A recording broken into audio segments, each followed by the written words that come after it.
Boa tarde, queridos ouvintes da Rádio Boa Nova. Iniciamos aqui nas Minas Gerais o programa Perante a Eternidade, a oportunidade de reescrevermos nossa história. Estamos fazendo o estudo do livro A Faxina, psicografia do Jairo Avelar, pelo espírito Marcelo Rios. Nós estamos no capítulo 11 e iniciamos na semana passada a história de Felício. Felício é um dos chefes da turma, né, da turma de andarilhos, lá no núcleo Maria de Nazaré. Boa tarde, Jairo. Boa tarde, Jairo, tudo bem? Boa tarde, Sônia, boa tarde aos nossos ouvintes, não é? Que Jesus nos abençoe, nos ajude a fazer um programa bacana, né? É isso mesmo. Jairo, como eu disse anteriormente, nós estamos contando a história de Felício. Lembra, Jairo, que Marcelo Rios deu abraço em todos naqueles andarilhos e que o pessoal ficou super feliz? E fez assim o possível para que eles se aproximassem dele, né? Isso mesmo. Ele fala assim, abraçar é uma maravilha. Além de levarmos os outros um pouquinho de nós, coloca-nos autoimunes à sujidade do outro. Simplesmente uma questão de sintonia. Sentia-me de alma limpa. Na realidade, naquele instante eu tornava-me um outro Marcelo. Aqueles sofrimentos e histórias tocavam o fundo de minha alma, renovando meu espírito, dando-me novo ânimo para o trabalho. Ô, Jário, essa passagem aqui que Marcelo fala é muito interessante, porque à medida que a gente vê o sofrimento dos outros, a gente muitas vezes entristece muito, cai em depressão. Aí ele vê que o abraço que ele deu no outro, ele se aproximar do outro, levantou o ânimo dele.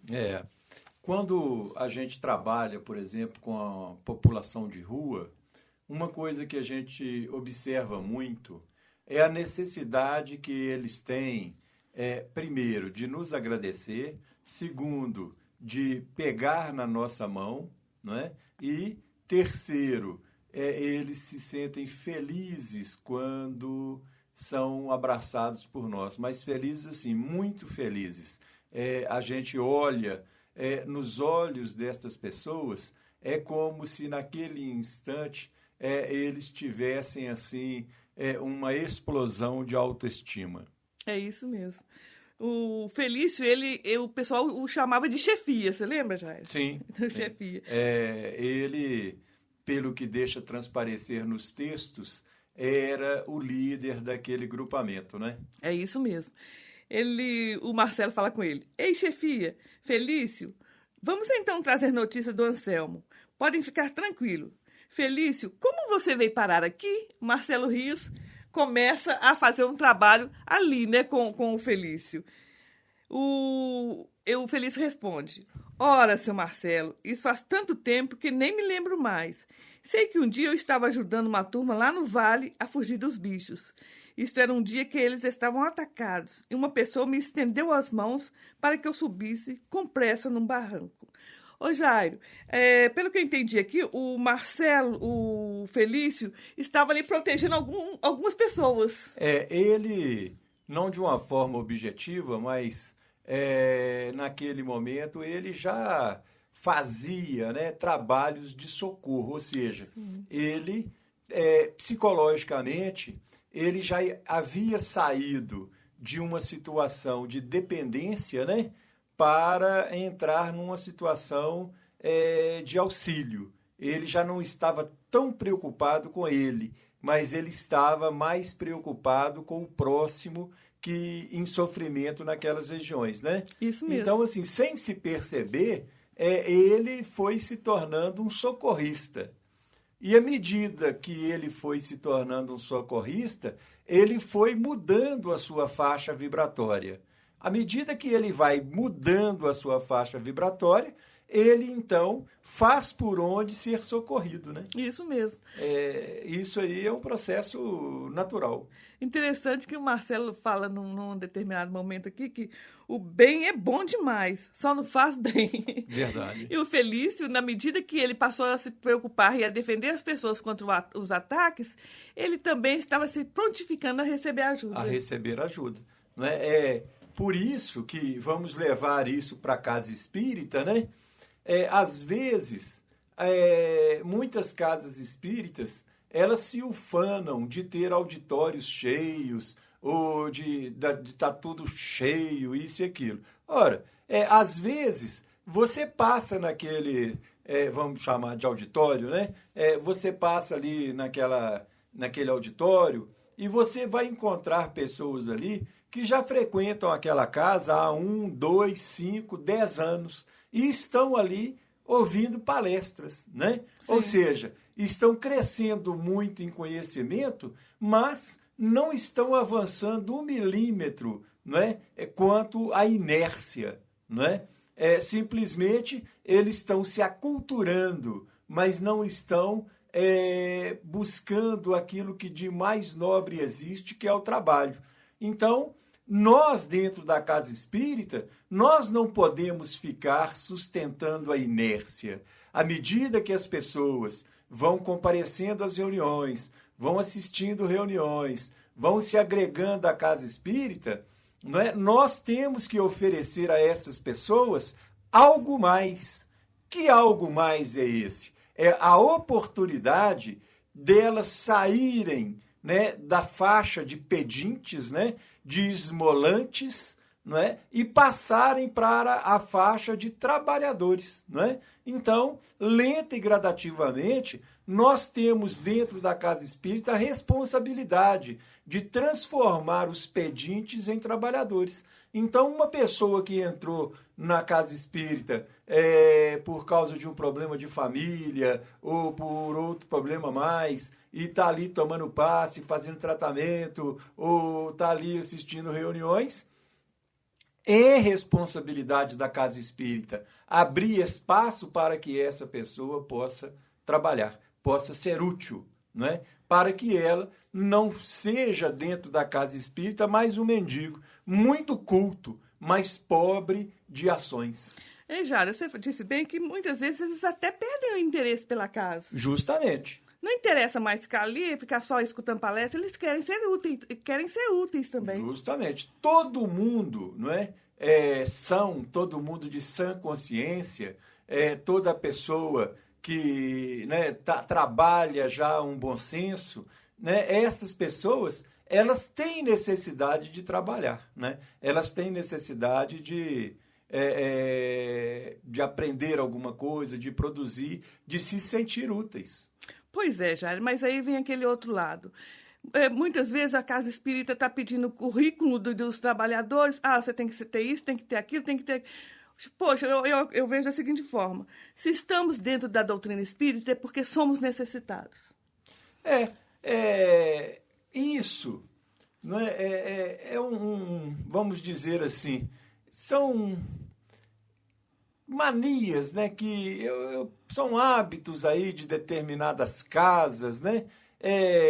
Então, tem que formar, tem que se pós-graduar, mestrar, doutorar, pós-doutorar, não é? Depois de pós-doutorado em doutrina espírita, aí a pessoa pode ser passista, né?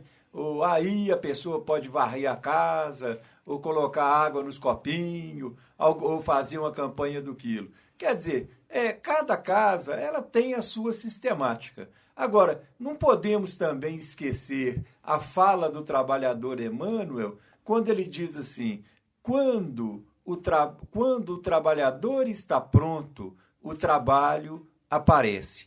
Ora, se você está em algum lugar, né, você sente que está pronto e você corre na direção do trabalho, se aquela casa não te abrir as portas, fatalmente outras casas vão te abrir. Porque existem casas aí com uma infinidade enorme de atividades, de responsabilidades, e estão aí, né, vamos dizer assim, de pires na mão, de braços abertos, aguardando trabalhadores. Né? Jairo, então, você me fez lembrar daquele ensinamento de Jesus, Jairo, quando Jesus fala, se na casa não te receberem, bata a poeira dos pés e siga em frente. Isso. E entrando, né, não entreis na cidade dos samaritanos, né? E chegando a uma casa, não é? Batei e diga que a paz do Senhor esteja convosco. Se a paz não estiver naquela casa, a tua paz voltará para ti. E ao sair, sacuda o pó das tuas sandálias, né? Ou seja, não leve nada. Né? Isso mesmo. Isso aí é muito bonito. Engraçado que a gente somente enxerga as coisas depois de determinadas situações. Você já reparou? Sim. Agora, não é que a gente não enxerga, é porque nós ainda não estávamos numa determinada faixa de sintonia. Realmente, né? é isso mesmo. Enquanto nós estivermos na faixa do comodismo, né, na faixa aí do estacionamento, não vão aparecer outras oportunidades, né? Ô, Jari, engraçado que nós estamos numa época em que os véus vão caindo. Justamente. Não é? Agora, cabe a nós ter o discernimento necessário para enxergar o que está acontecendo. Justamente. Uma coisa a gente pode afirmar categoricamente. Trabalho não falta. Sim. Sabe? Trabalho, oportunidade de trabalho, não é? Isso realmente não falta. Eu observo assim, se eu quiser passar de segunda a segunda dentro de casa espírita e 24 horas por dia e com trabalho a realizar, eu tenho. É isso, né? Mesmo. Todos nós temos, né, essa oportunidade. Lógico, uma coisa muito importante que eu acho que nós temos que refletir também no movimento espírita, não é? Nós não podemos, né, cerrar fileiras com aqueles que estão aí tentando viver de doutrina espírita, né? Como assim, Jair? Não se vive de doutrina espírita, né? Paulo, ele tem uma fala que eu acho maravilhosa, quando ele diz assim: tudo faço com o suor do meu rosto para não ser pesado a ninguém. Né? Tudo faço pelo suor do meu rosto para não ser pesado a ninguém. Então, o que a gente está vendo hoje aí? Né? Um faz um CDzinho aqui e coloca o CDzinho para vender e vende daqui e vende dali. Aí você pergunta assim, esse CD é para que obra?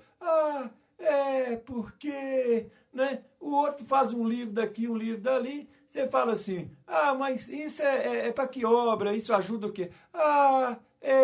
Pois deve ser, né? E aí um faz camisa, outro faz lápis, outro faz borracha. Há pouco tempo agora achei uma borracha com a face de Kardec. Eu falei, só me faltava essa. Daqui a pouco nós vamos ter lápis com a face de Chico, daqui a pouco nós vamos ter caderno com o retrato de Divaldo, e aí a coisa vai. Ora, nós espíritas temos que ter consciência e temos que dizer não a essas coisas, não é? Dizer não.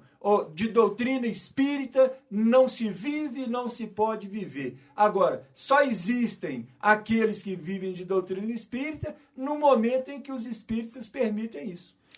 Ô, Jário, mas você não entendeu, Jário, a borracha é para limpar os hereges. Tá bom. A borracha é para limpar os hereges. Então vamos desmanchando os hereges. Você não entendeu, Jário. Aí daqui a pouco vai ter assim, se você quer ser psicógrafo, compre um lápis Chico Xavier. Aí você compra aquele lápis lá, tem lá o rostinho de Chico lá, e aí me poupe dessas coisas, viu? Pelo amor de Deus, isso me dá no sangue, viu? Calma, já. Isso me dá no sangue. Ô, Jário, você está falando isso, mas eu já vi até chaveiro. Chaveiro? Eu acredito. Eu acredito, sim. Chaveiro, né? Essas coisas. Olha, nós, casas espíritas, né? Ouçam bem essa questão, né? Não transformemos, né, a nossa casa espírita, né, num espaço aonde venha proliferar os vendilhões do templo, sabe? Porque isso já ficou muito claro no Evangelho de Jesus. Não é? Então, nós que trabalhamos sério dentro da doutrina, nós que damos a nossa vida no interior, muitas vezes, da casa espírita, nós temos que cuidar destas questões. Nós temos que cuidar destas questões. Ou seja, não podemos transformar a nossa casa num comércio aonde os vendilhões vão proliferar. Não é? Os dirigentes espíritas têm uma responsabilidade muito grande nisso. Não é?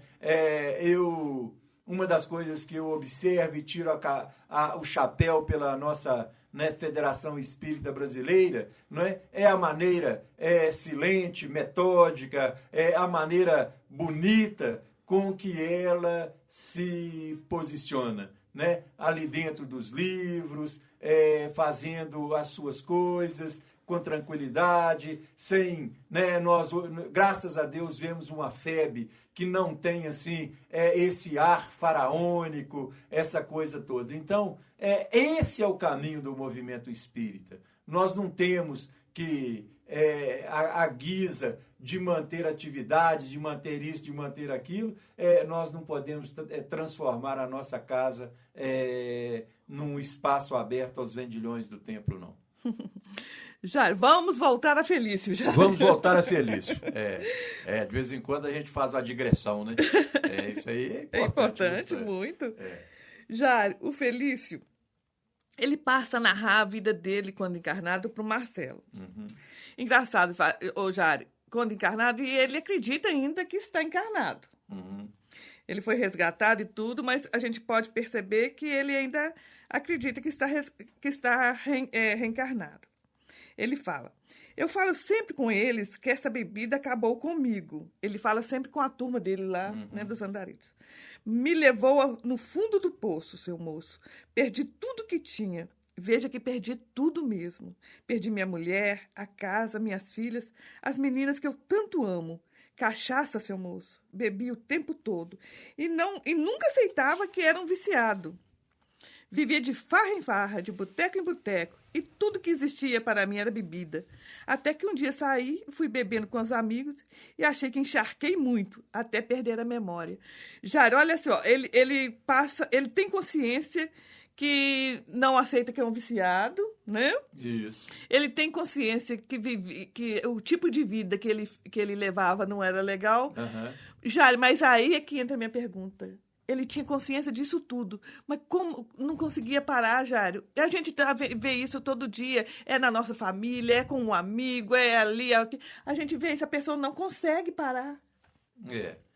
A bebida, né, essa droga social, né, liberada, ela, por produzir, né, profundas alterações de consciência, muitas vezes os seus adeptos, eles perdem, inclusive, a capacidade de crítica, né? Então, a falta dessa capacidade vai aniquilando a força de vontade, né? Sim. Aniquilando, assim, e zera. Quer dizer, esse relato aí que o nosso irmão faz, ele é a essência de muitos relatos que nós já ouvimos de encarnados e desencarnados, né, Sônia? Sim. Não só desencarnados, não, mas muitos encarnados falam as mesmas coisas. Eu vejo na nossa, que eu já até te contei, não é? A nossa atividade junto à população de rua, não é? Nós vamos a um dos lugares onde fazemos lá uma distribuição sistemática, aonde 90% das pessoas são alcoólatras. 90% das pessoas são alcoólatras. E nós conversamos com um, conversamos com outro, não é? E nós ali levamos uma coisinha daqui, uma coisinha dali, mas nós vemos que aquele câncer chamado alcoolismo, ele já está instalado, tumorado, né? Está ali pesado. E às vezes eu ainda comento com os nossos amigos que participam da nossa tarefa, que isso ainda vai mais uns 400, 600 anos nesta luta, né, desesperada contra esse monstro, né, devorador chamado álcool. Isso. Jair, ele conta para o Marcelo que, assim, engraçado, eu sei onde eu moro, eu sei ir até lá, mas não consigo voltar para casa. Este é o meu grande tormento. Às vezes ando e sempre acabo nessa praça daqui. Não consigo achar o caminho de volta. Vivo essa saudade danada me roer todo. Lembro das minhas filhas, da minha esposa, e daí eu não aguento e começo sempre a chorar, de vontade de vê-las e de abraçá-las. Ô, Jairo, olha só, ele sabe onde é, sabe ir até lá, mas não consegue chegar até lá. Jairo, isso deve dar uma angústia tão grande neles, não é? Agora, isso é vivido, né, durante o sono deles. Durante entendeu? O quê? O sono. Não entendi não, Jairo. Porque, conscientemente, de uma forma desperta, eles se sentem na colônia. Entendeu? Eles estão ali naquela colônia Albergue Maria de Nazaré. Sim. Não é? Mas, como eles têm uma densidade vibratória muito baixa, isso e aquilo, eles têm uma sonolência muito grande também. E quando eles adormecem, né, é que eles começam esse caminho mental de retorno aos seus lares. Olha que interessante, Jairo. Eu nunca tinha percebido isso. É verdade. Entendeu? Tá vendo? A Rádio Boa Nova também é cultura. A Rádio Boa Nova também é cultura. É verdade. Jairo, que interessante. É a mesma coisa que acontece aqui com a a gente. Isso. Não é? Você perde um emprego, não é? Acho que está na hora de nós fazermos o intervalo, né, Sônia? Isso. Vamos fazer o intervalo Nosso e voltamos, técnico ali está puxando a nossa orelha. É. Voltamos já, queridos ouvintes. Queridos ouvintes, queremos deixar aqui para vocês o site da Rádio Boa Nova. É www.radioboanova.com.br. Repetindo, www.radioboanova.com.br. Os amigos que quiserem enviar e-mails para a rádio, o endereço eletrônico é rede@radioboanova.com.br. rede@radioboanova.com.br. E o telefone da Rádio Boa Nova é 0800 97 95011. 0800 97 95011. Quero também lembrá-los do blog da nossa editora, da Editora Itapuã. O blog, nós temos artigos belíssimos. Graças a Deus, as visitas são intensas. O pessoal tem deixado recado lá no nosso blog. Eu agradeço a todos. E, à medida do possível, a gente vai respondendo. O endereço do blog é www.itapuãeditora.com.br/blog. www.itapuãeditora.com.br/blog. Lembrando aos ouvintes que lá no blog tem o release dos livros Quilombo, Calabouço de Almas e Vampiros da Alma. Conheçam esses livros, adquiram, tenho certeza que vocês vão ter material para muito estudo. Vou deixar para vocês também o nosso MSN, é importante vocês conversarem com a gente. Programa Perante a Eternidade, @hotmail.com. Programa Perante a Eternidade, @hotmail.com. O Jairo, interessante é que o Marcelo nos fala que aquilo que a gente estava conversando há poucos minutos atrás, no primeiro bloco. Ele fala que ele agradece a Deus pelo pai que ele teve. Ele tinha problemas com o pai, você lembra, Jairo? Lembro. Mas ele fala aqui nessa parte: como eu agradeci aos meus pais naquele momento pelos ensinos e pelos exemplos, pois muito cedo aprendi que o álcool é um dos maiores inimigos do homem.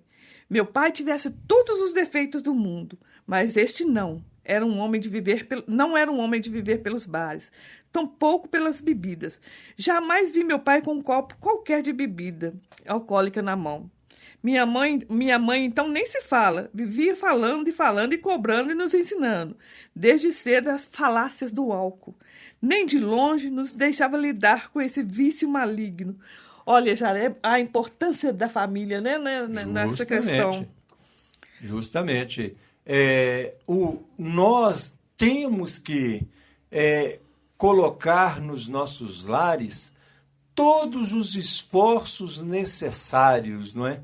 para que não venhamos a abrir portas para o álcool, né? Sim. E acho que nós que temos as responsabilidades dentro das casas espíritas, e principalmente aqueles que estão nas áreas da divulgação doutrinária, nós temos que contemplar o planejamento doutrinário da casa com palestras voltadas ao álcool, ao alcoolismo e às influências espirituais sobre o álcool. Porque nós, dentro do movimento espírita, hoje, né, nós somos formadores de opiniões, né? Sim. E nós temos uma responsabilidade muito grande de abrirmos, né, uma frente de lutas, né, para que possamos conscientizar mais e mais pessoas contra o uso do álcool, não é? E temos que aproveitar essa credibilidade social que nós temos, porque nós não podemos negar, né? E nós não podemos nos acovardar diante dessas lutas, não é? Isso nós vivemos aí nas campanhas aí de não ao aborto, com a questão da eutanásia, né, a questão do suicídio, outras questões maravilhosas que são encabeçadas aí pela nossa federativa em âmbito nacional, mas nós temos também que abrir uma campanha e encabeçar, né, um movimento este que diz não ao uso do álcool. Veja bem, eu não estou falando diz não ao uso abusivo do álcool, não, porque isso aí nem é admissível, né? Nós estamos falando uma campanha que diga não ao uso do álcool. É isso mesmo. Ô, Jairo, interessante que a mídia está cheia de propagandas assim maravilhosas sobre o consumo de álcool. De álcool.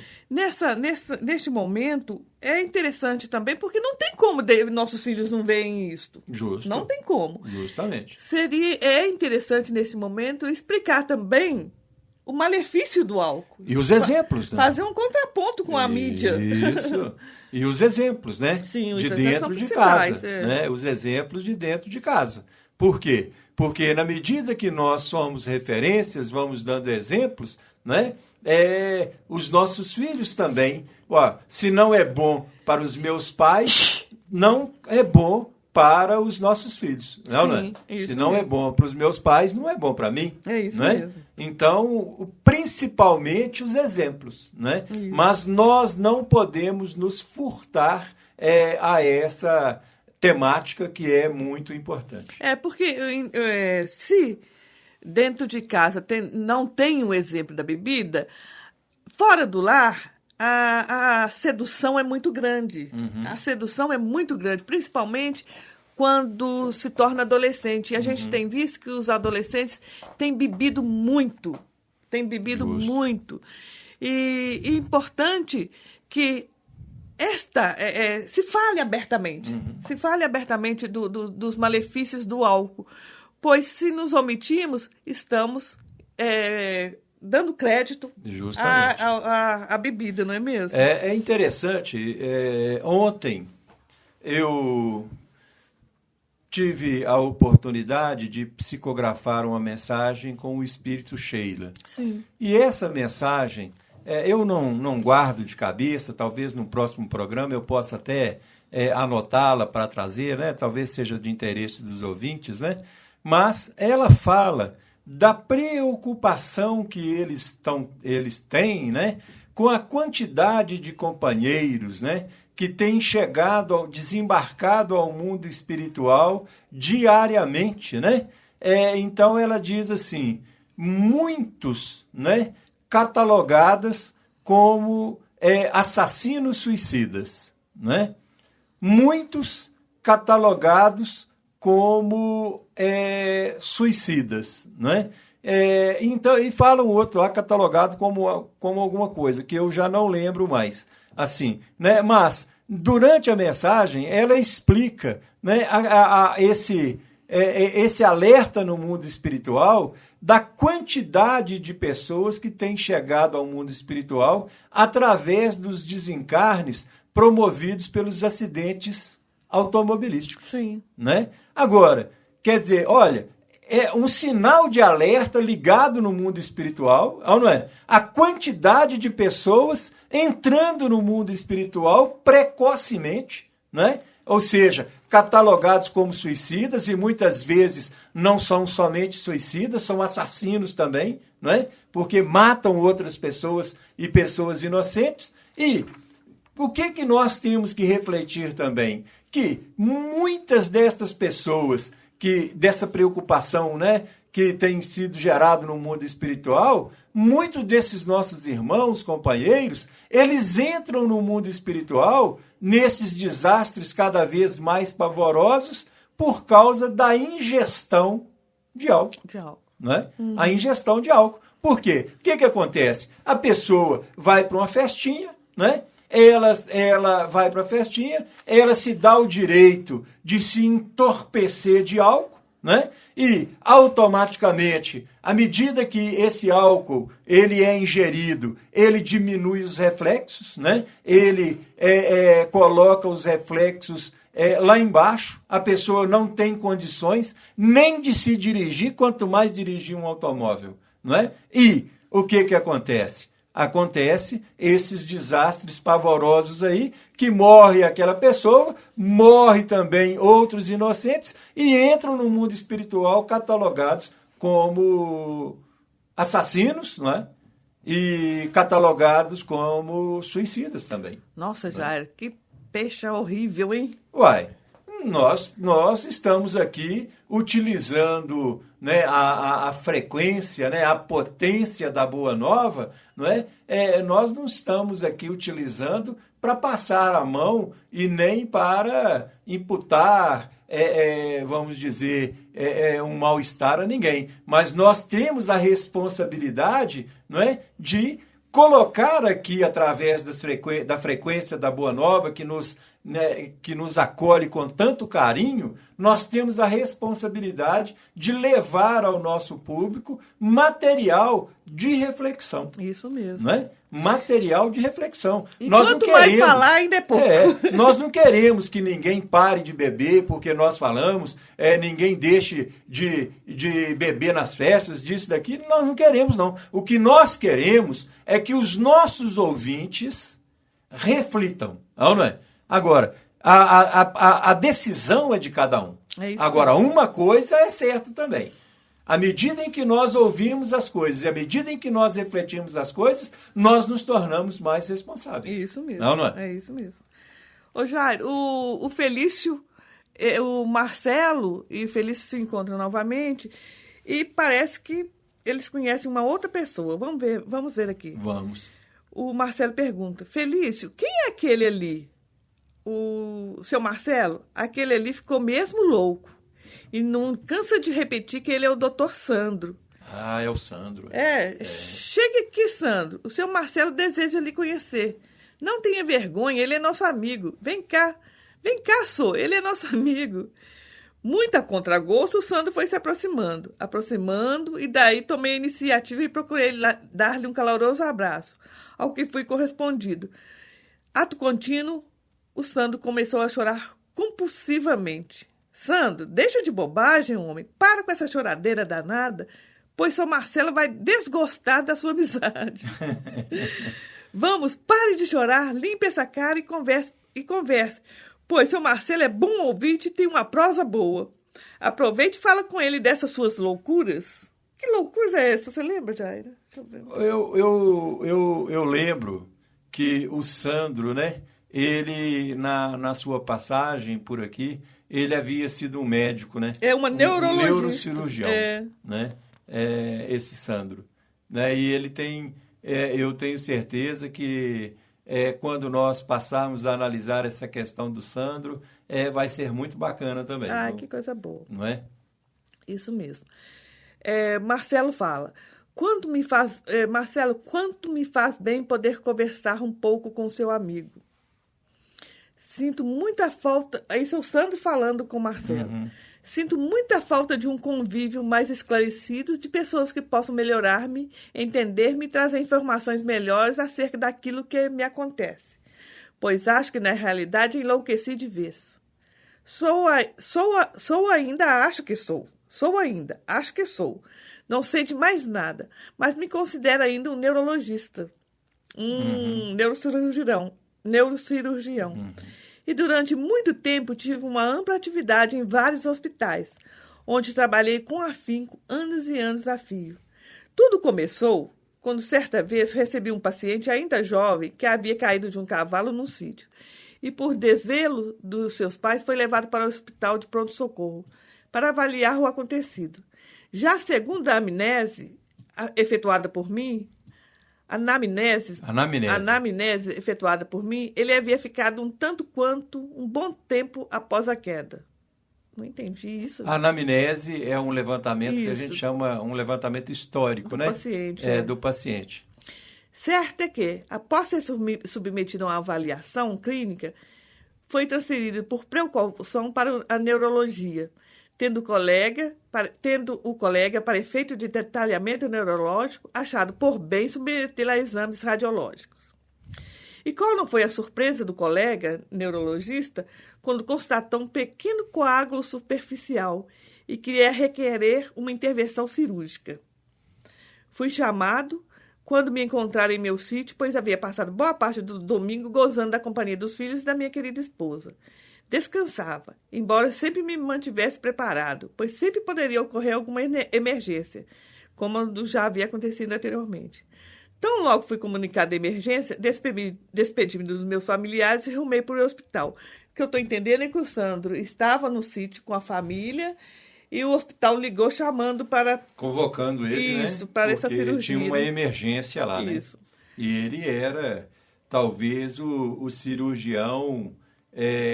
não de plantão, né? Mas o cirurgião de alerta, né? Ou Sim. seja, aquele que ficava à disposição ali para um caso de emergência. Né? Isso mesmo. Chamamos os pais do paciente e lhe explicamos detalhadamente a situação, tranquilizando-os quanto à cirurgia. Falamos também com o jovem, expondo-lhe as questões, deixando claro que a cirurgia era o melhor caminho. Ele e seus pais ficaram quase em estado de choque, pois nunca imaginaram que uma agradável tarde de domingo viesse a acabar num bloco cirúrgico. Tomada a decisão, conversei novamente com o jovem, tranquilizando-o e deixando-o mais confiante possível. Conversamos, falamos um pouco de tudo, ouvi seus projetos para o futuro e seus sonhos. Marcelo, o bloco já estava pronto e toda a minha equipe preparada. Tão logo quando terminei o árduo e longo processo de minha especialização e atingi o status de cirurgião titular, jamais operei sem a minha equipe pessoal, de minha estrita confiança, todos preparados e escolhidos por mim. Nós nos entendíamos por pensamento. Era uma orquestra. Até o colega anestesista era da nossa equipe. Ô, Jara, acontece realmente isso, né? Isso, é verdade. Em hospitais, principalmente em hospitais, a equipe parece que conversam através do pensamento. Do pensamento. A união, né? Os objetivos unem aquelas almas ali, não é? E em geral, são espíritos que já vieram preparados para isso. Compromissados entre si, uhum. Né? Estão ali numa função muito importante. É isso. Tomamos todos os preparativos de praxe, cumprindo todo o ritual pré-cirúrgico e aguardamos o tempo necessário, solicitado pelo anestesista. Conferimos tudo. Antes dos 10 minutos do trabalho, veio a primeira parada cardíaca. E numa velocidade recorde própria da equipe bem preparadas, efetuamos todos os procedimentos de manutenção. Mas, inexplicavelmente, um pavor tomou conta de todo mundo. As minhas mãos ficaram trêmulas e inseguras demais, impróprio até o ato cirúrgico. O medo e a insegurança instalaram-se naquele bloco cirúrgico. Em mais ou menos 3 minutos após, veio uma segunda parada e, seguidamente, uma terceira. E o óbito se consumou. Sandro estava em pranto. Tremia todo como se estivesse passando muito mal. Chorava convulsivamente, colocando a mão sobre o rosto, tentando esconder alguma coisa, alguma visão ou o seu próprio sofrimento. O grupo de companheiros, ou o seu sofrimento. O grupo de companheiros, Felício, Lourenço e os outros, observavam preocupados, enquanto ele chorava convulsivamente. Mantive a calma e aproveitei aqueles instantes fazendo uma prece. Pedi por ele e deixei as mãos percorrer-lhe os cabelos já grisalhos, pois podia avaliar-lhe o sofrimento pela expressão do rosto.